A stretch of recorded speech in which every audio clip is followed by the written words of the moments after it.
Hello guys! Good morning! Namiss ko kayong lahat dito sa serye ng Cooking ng Ina Mo!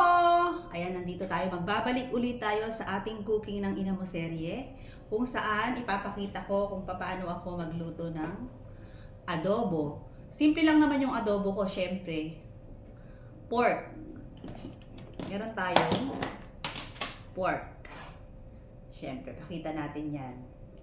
Hindi naman tayo makakapag-adobo kung wala tayong karne. Depende lang sa'yo kung anong gusto mong adobohin. Pwede rin namang isda, manok, baboy, or depende sa'yo kung ano yung gusto mong adobohin. Ako kasi ito, ano lang to, yung malambot. Kasim yata ito eh. Kasim. Ayan. Kung nakikita nyo, wala akong filter ngayon ha. Kasi ang sabi ni Meta, yung original content, pagka wala kang filter, mas ano, tawag dito, mas okay daw yun. Sabing gano'n, pagka walang filter. Ayan. Flex lang natin. Ayan, walang filter yan mga beshi ko. At kakatapos lang nating mag-workout. Masasabak tayo sa pagluluto. At meron syempre tayong bawang. Ayan, syempre kalahati lang dahil ang mahal naman ng mga bilihin ngayon. Ang mahal ng mga bawang, sibuyas yan. Dati-dati, nung may tanim yung tatay ko dun sa probinsya dati, ang yabang naming mag-adobo, ang yabang naming magluto.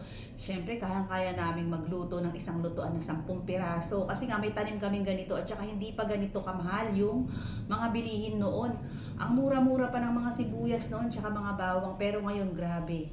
Ilang piraso lang yung 100 piso. Kaya talagang ewan ko, 15 pesos na yata or 20, umaabot ng 20 pesos, 15 pesos isang piraso. Kaya talagang dapat kang magtipid dun sa iyong mga niluluto. Grabe oh.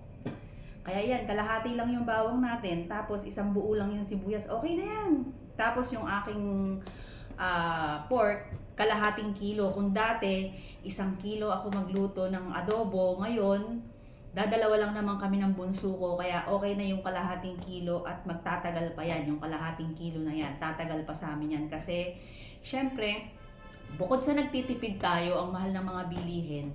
At syempre, tipid-tipid lang tayo guys, syempre. At syempre, hindi mawawala ang ating oyster sauce. Ayan. Mamacita, Bekenaman. Yan.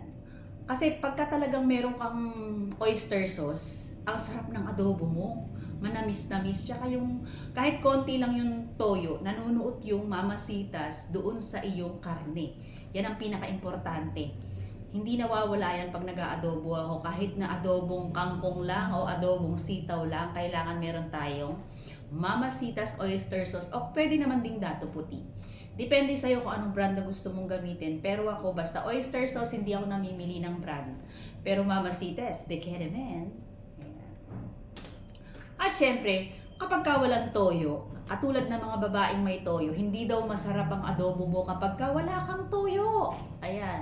Parang isang babaeng may toyo. Kapag walang toyo, hindi masarap ang adobo. Kaya kailangan ang adobo mo ay merong toyo. Ayan. Marca Piña toyo, Bekenaman. Ayan. Ang sarap magluto kapag kumpleto yung ingredients. Ako hindi naman ako yung tipo ng nagluluto na ang dami pang gustong ihalo. Simpleng-simple lang talaga yung mga gusto kong ihalo. Ayan. Basta may toyo, syempre yung adobo. Ayan, meron pa. Ayan, dato puti naman tayo sa ating suka. Konting-konti lang din. Siguro mga 1 sandok lang na hindi siya puno. Ganun lang ako maglagay ng toyo, ay ng suka. Ayan. Syempre hindi po pwedeng walang suka kapag nag-adobo ka. At hindi rin mawawala syempre ang pamintang durog. Ayan, lagi ako may pamintang durog kapag ako ay nag-aadobo. Syempre, hindi masarap yung merong anghang ng konti, yung may sipa ng konti. Ngayon nga kung nandito si River, yung panganay ko, magi-slice pa kami ng sili. Alam mo yon, yung siling Taiwan, yung kulay pula na maanghang, hindi po pwedeng mawawala yon kapag nag-adobo kami nang nandito siya. Wala naman siya. At the same time, kukunti na lang yung sili namin. Yung nga palang sili guys, yung Taiwan na yun, pag bumili ako ng halagang 50 pesos na Taiwan, huhugasan ko yun, lalagay ko sa isang lalagyan, tapos ipo-frozen ko siya. tumatagal na siya ng madami na ay tumatagal na siya ng ilang buwan dun sa rep natin kapag siya ay naka-frozen. Kaya tip ko lang sa inyo, hugasan nyo ng mabuti yung sili, ilagay nyo sa isang lalagyan, tsaka i-frozen nyo. Tatagal siya. O ganon, hindi ka nabili ng bili. Pagka kailangan mong magsawsaw, kuha ka lang sa rep. Meron yan. Ayan. Adobong ano. At syempre, dati hindi na ako gumagamit ng magic sarap eh. Pero ngayon, naglalagay ako kahit konti lang. Ayan o.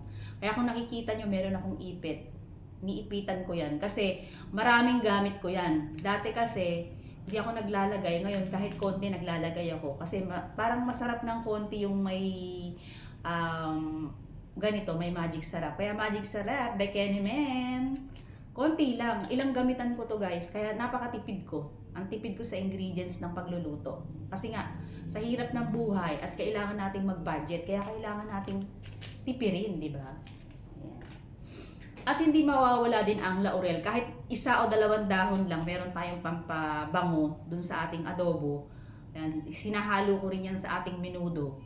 Ilang dahon lang, grabe. Ang dami kong biniling ganito, isang malaki. Dati nung lumipat kami, naitapon ko lang. Nagdala lang ako ng konti. Sayang nga dapat binitbit ko siya. Sa sobrang katamaran kong magbitbit, ayan, hindi ko na siya na bitbit pa. Ayan. Tapos, ayan, yan lang naman yung mga simpleng ingredients natin sa ating pagluluto. Ayan, napakainit. Maglagay tayo ng electric pan. Dito sa kusina kasi naka-electric pan lang ako.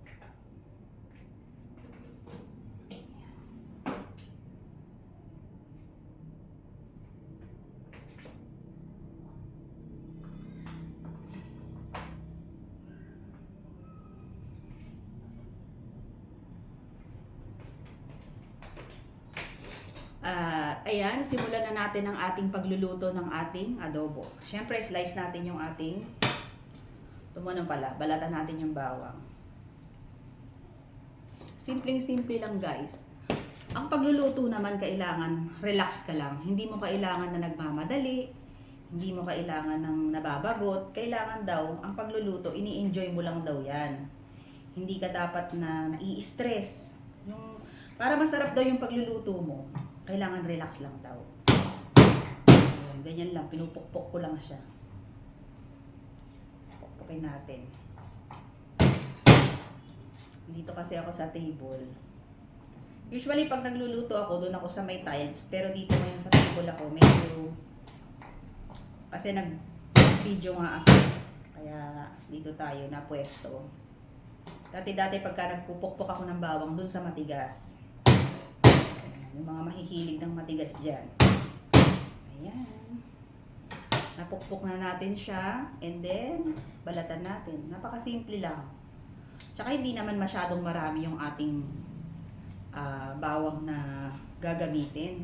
Tama na yung kalahati lang. Kasi, hindi naman maganda kapag hindi, actually, maganda talaga kapag marami kang nilalagay na mga bawang, sibuyas. Kaya lang, syempre, kapag budget lang tayo, tipid-tipid lang tayo, di syempre, tama na yung kalahati lang, di ba? Yan. Panahin natin yan. Dali lang. Hindi ako naiinip pagka gumagawa ako ng video kapag ako ay nagluluto. Kasi nga, i-enjoy mo lang yan. Di ba? At saka pagka nagluluto ako, ayoko nang makalat. Ayoko nang maraming sampyad-sampyad. Gusto ko nakaayos agad yung aking mga kalat. Ayan. Ganyan lang naman yan. Hindi ako yung tipo ng nagluluto na ang daming kalat. Sinop agad ako kaya ang dami kong ugat. Sa totoo lang. Kapag may kinalat ako, ligpit agad. Ganun ako magluto. Nasanay na ako sa ganun. Kapag yung may kasama akong nagluluto, minsan nag-aaway kami. Kasi nga gusto ko isisinop ko agad yung kalat. Sabi niya, mamaya mo na isinop yan. Kaya ako naman gusto ko talaga. Sinisinop ko na agad yung aking kalat.